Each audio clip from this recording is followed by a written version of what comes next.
হোক না কেন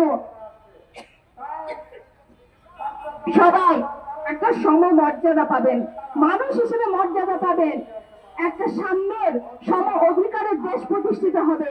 সেই আন্দোলন, সেই চেতনাকে ধারণ করে মুক্তিযুদ্ধ হয়েছে।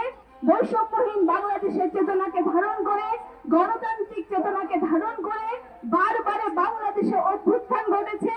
আমরা সেই ধারায় মনে করি এই লড়াকু দেশে কোনোভাবেই আমরা এইভাবে নারী নিপীড়ন, নারী নির্যাতন মেনে নিব না।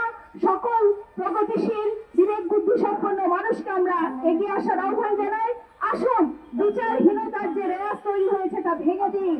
আমরা ন্যায় বিচার এবং সমতার বাংলাদেশ, একটা সাম্যের বাংলাদেশ, বৈষম্যহীন বাংলাদেশের পক্ষে আমরা ঐক্যবদ্ধ হই।